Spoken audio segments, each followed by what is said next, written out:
Senhoras e senhores, você que está querendo morar em Ribeirão, você que vai prestar uma das melhores instituições desse país, a USP Ribeirão Preto, seja muito bem-vinda à nossa análise digital. Eu, Pedro, vou estar com você, juntamente com o meu casca de bala, Lucas. A gente vai estar para discutir de uma forma bem descontraída e bem tranquila o edital da USP Ribeirão.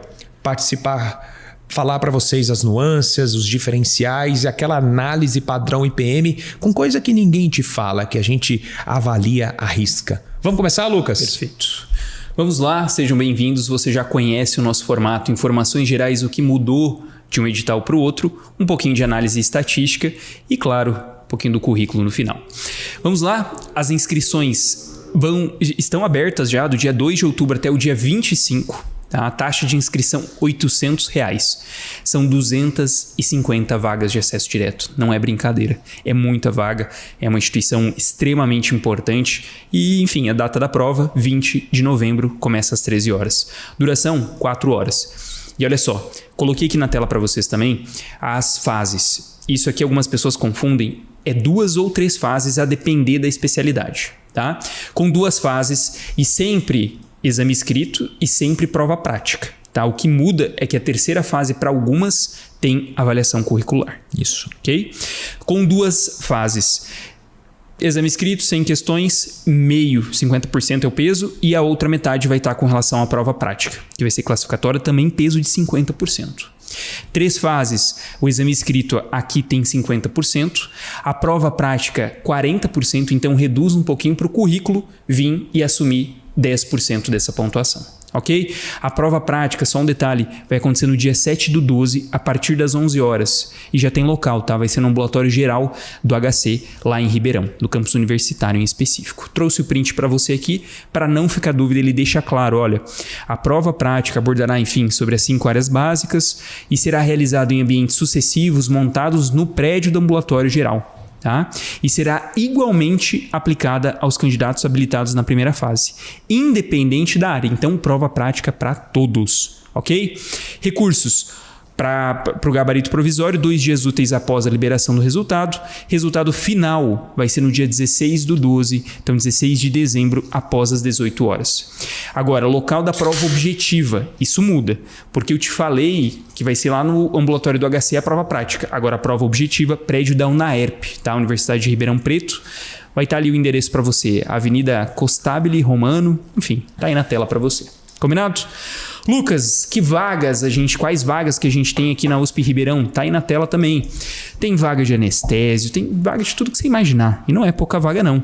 Clínica médica são 36 vagas, dermato 6, tem infecto, medicina de emergência, neurocirurgia são 3 vagas, obstetrícia, GOE 16, oftalmo 12, ortopedia 14, tem muita vaga mesmo. E o que mudou com relação ao edital do ano passado para esse ano? Lucas, antes disso, só me ajuda um detalhe. Quais são as especialidades que tem 2 fases e quais tem 3? 2 fases está na tela para você aí, ó. Anestésio, cirurgia cardiovascular, cirurgia geral, esse ano passou a ser 2 fases, neurocirurgia, oftalmo, pato, radioterapia. E com 3 fases, ou seja, que tem análise curricular, clínica médica, dermato, genética, infecto. Olha só a ortopedia, Pedro, a gente estava falando da orto lá na Unesp, né? Uhum. Tá aqui que eles vão fazer análise de currículo, otorrino. Pediatria, psiquiatria, enfim. Eu te pergunto, Pedro, por que algumas especialidades aí você vê anestésio, cirurgia geral, neurocirurgia, oftalmo, patologia, radioterapia, eles não fazem a avaliação curricular? O que muda de umas para as outras? É questão de gosta ou não gosta, entendeu? Na verdade, assim, a avaliação do currículo, ela é feita pelo departamento e existem alguns departamentos que não querem gastar energia naquilo, na avaliação curricular, certo? Então, assim, eu lembro quando eu participava de banca, eu gostava muito da avaliação curricular, principalmente no departamento específico, porque é um momento que a gente tem para avaliar o candidato. O que aconteceu nos últimos anos é que tiraram muito a entrevista. A entrevista era uma coisa ruim, porque eu sempre fui contra, eu sempre lutei para tirar a entrevista, porque na entrevista você consegue direcionar uma pontuação, é mais subjetiva. Aqui na avaliação curricular, não. A avaliação curricular, nós vamos falar daqui a pouco, da USP, Ribeirão, ela é uma avaliação objetiva. Então não tem uma influência de gosto ou não gosto, é prata da casa ou não nesse sentido. Mas o porquê dessas especialidades não estão numa avaliação curricular do terceira é por uma opção mesmo do departamento. Perfeito. E na tua visão, assim, a análise curricular ela seria importante se você fosse escolher um residente para você? Assim. Excelente. Assim, eu sempre falo, o que é o importante da análise curricular? É para a gente ver o grau de dedicação que esse aluno teve durante a faculdade. Justo. Então, por exemplo, quando você vê um aluno que fez muita iniciação, fez muitas outras coisas, isso mostra para mim, por exemplo, para eu que era da banca e eu gostava muito de ter isso como processo de seleção, que é um cara proativo. Então, por exemplo, um cara que, Pedro, ele saiu muito bem na prova, prática e na prova teórica. Isso não quer dizer que ele é proativo para mim. Então a avaliação curricular é uma coisa que eu sempre defendi, Lucas. Ela é um critério muito importante da gente ver qual que é a proatividade daquele aluno. Porque se for o aluno que não fez nada durante a faculdade, provavelmente ele não é um cara que corria atrás das coisas, não é um cara que ia além do básico. E isso dentro de um serviço eu sempre gostava. Sabe qual que era o residente que eu mais gostava? O proativo. Era o proativo. E aí já entrando no módulo de currículo, de avaliação de entrevista, que alguns lugares têm, qual que é o residente que mais dá trabalho? Já vou falar. Sabe qual que é? O primeiro residente que mais dá trabalho é o que não quer aquela instituição. Por quê? Porque ele entra, ele fica assim, pelo amor de Deus, me chama na outra, me chama na outra, me chama na outra. E ele não quer. Por isso que uma das perguntas da entrevista é: além daqui, você prestou mais algum outro lugar? Ah, beleza. E qual que é a sua primeira opção? Se o cara fala primeira opção ali, eu já... por quê? Porque tem risco. Segunda coisa, sabe o que dá mais trabalho pro chefe? O cara que entra, ele fica 15 dias, aí ele passa para outra. Aí ele vai. O novo residente que entra, ele tá no estágio 0. A hora que um tá pegando o jeito de serviço, tá deixando de dar trabalho pro chefe ou pro R2, ele vaza. O terceiro tipo de residente que dá muito trabalho é o residente doido. Doido. Qual que é o doido? O doido é o cara que briga com todo mundo, que principalmente não tem bons relacionamentos com a equipe. Porque, gente, é um caos o residente que briga com o R2, briga com o R3, briga com a equipe de enfermagem, você não pode tirar o cara. Esse cara a gente tira. Por isso que eu sempre perguntava, dentro da minha avaliação, me fala, quando eu ia entrevistar o candidato, eu falava assim, me fala um ponto positivo e um ponto negativo seu. Aí o cara falava, às vezes, um ponto positivo, ele falava assim, um ponto positivo é que eu sou muito dedicado. Um ponto positivo é que eu sou, sei lá, o bonzão. Não era isso. Agora o ponto negativo, o cara falava assim, não, meu ponto negativo é que eu sou muito estourado. Esse cara olhava pra ele e falei, vai arrumar a brigaiada lá com todo mundo, né? E o outro, aí já entrando, não tem nada a ver, mas para você que vai fazer depois uma entrevista, assim, cultura geral, o residente precisa trabalhar muito. Por isso, uma das perguntas que normalmente faz é, como é que você vai se sustentar aqui? E eu falo para os alunos, independente se você tem que dar plantão ou não, você vai falar, não, eu consegui construir uma reserva, eu tenho uma família que vai continuar me apoiando, porque assim... eu lembro que era muito ruim o cara que precisa trabalhar para se sustentar, e é normal, pode ter isso, mas, por exemplo, ele faz um plantão noturno e aí depois 7 horas da manhã ele tem que estar lá no hospital rodando enfermaria, ele não teve tempo de chegar antes, ou ele tem que sair mais cedo, então normalmente dá trabalho pro chefe, né? Mas vamos deixar essas elucubrações aqui, vamos focar realmente no edital. Vai, mas isso é importante, porque isso eles não veem em outro lugar. Então... Não vem, isso aqui perfeito. É só o padrão IPM de qualidade, né, Lucas? Bom, e mudanças que a gente teve do edital do ano passado para esse, eles só retiraram o item 12 do ano passado, que era recomendações e critérios devido à Covid-19. Isso saiu, de forma geral, foi mantido o mesmo edital, ok? Agora, com relação à análise da prova. Clínica médica, assuntos mais cobrados, arritmias cardíacas em primeiro lugar, seguido por doenças glomerulares e cefaleias. E assim, a prova de clínica, ela acaba dividindo bem entre o que ele cobra de tratamento, de conduta, entre exames solicitados, apresentação clínica, parte conceitual. Então é uma prova muito bem equilibrada, que traz muita imagem e atenção a ECG, atenção a essa parte de arritmias, correlacionando aí com ECG, ok? Cirurgia disparado na frente, cirurgia pediátrica, seguido por DAOP, doença arterial obstrutiva, e aí você tem várias outras matérias, está aqui na tela para vocês, assuntos que você vê que tem uma predileção por especialidades, isso mesmo. E não são questões bobinhas, são questões que você tem que ter uma malícia para resolver muitas vezes, principalmente cirurgia pediátrica, e também cobram neurocirurgia, diferente de outras provas em geral que acabam não entrando nisso.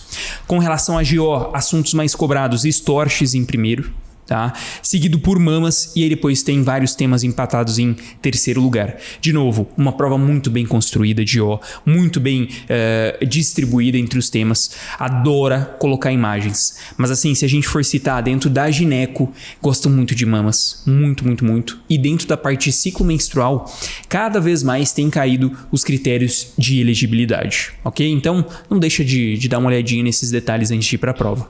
Dentro da obstetrícia, doenças de gestação, hipertensão, doenças hipertensivas da gestação tende a figurar quase todos os anos na prova também, ok? Pediatria, crescimento e desenvolvimento está em primeiro, como está na tela, e seguido por imunizações e doenças exantemáticas.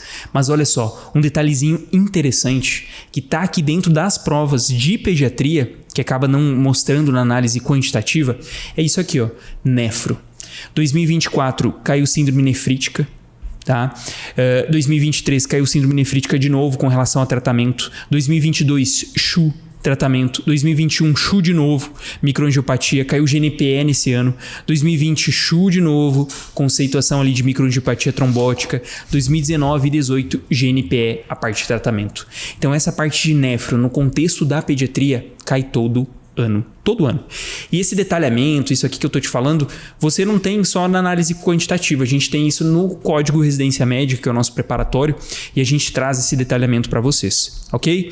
Preventiva, para finalizar, predomina atenção básica, seguido por medidas de saúde coletiva, e tá aqui em terceiro, estudos epidemiológicos. E aí, principalmente dentro de atenção básica, eles gostam de rastreamento, tá? Saiba essa parte de rastreamento, principalmente esse ano, atualizou rastreamento de diabetes, e a USP Ribeirão é uma prova muito atualizada, muito atenta a isso, então não deixa de saber o rastreamento de diabetes. Se você não sabe, a gente tem aula de atualização também.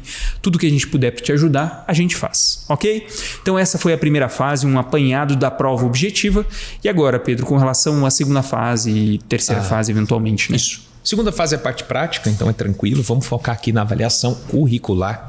Lembrando que se você está prestando anestésio, cirurgia cardiovascular, cirurgia geral, neurocirurgia, oftalmologia, patologia ou radioterapia, fique tranquilo, não precisa se preocupar com o currículo. Pedro, quem vai se preocupar com o currículo? Todas as outras especialidades, tá? Que vão ser 3 fases. O que eu quero falar aqui para você? A avaliação curricular aqui ela é muito simples, rápida e direta. São 6 itens que vão ser avaliados e cada um tem uma pontuação máxima.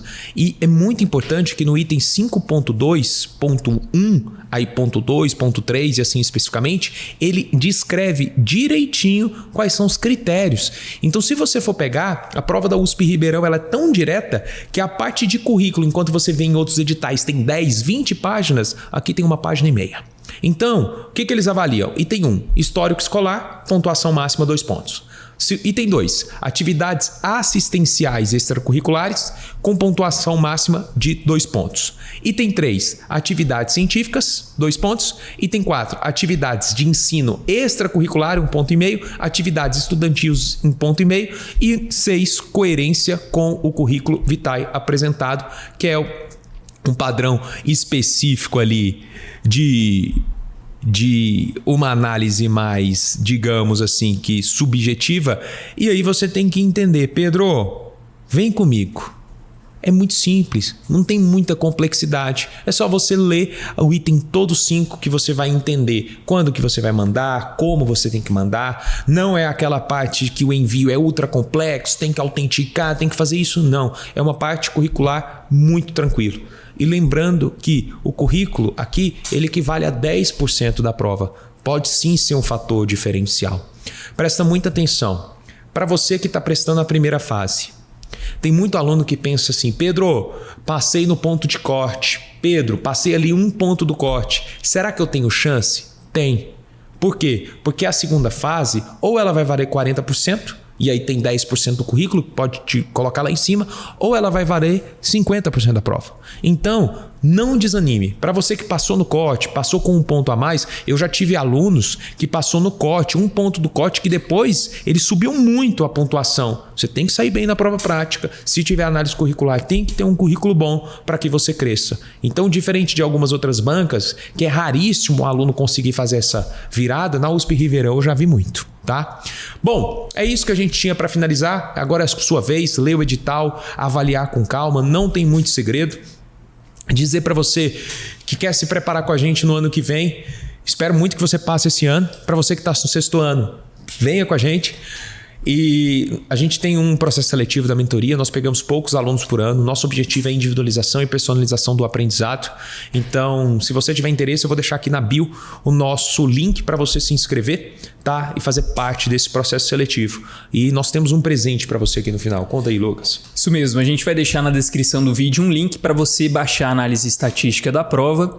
E eu quero saber de você, se você gostou, se inscreve no canal, deixa o like, deixa o comentário, qualquer dúvida a gente está à sua disposição de novo. Eu torço muito para que você seja aprovado nesse ano, caso contrário estaremos juntos com você também. Tá bom? Grande abraço e até a próxima. Um abraço.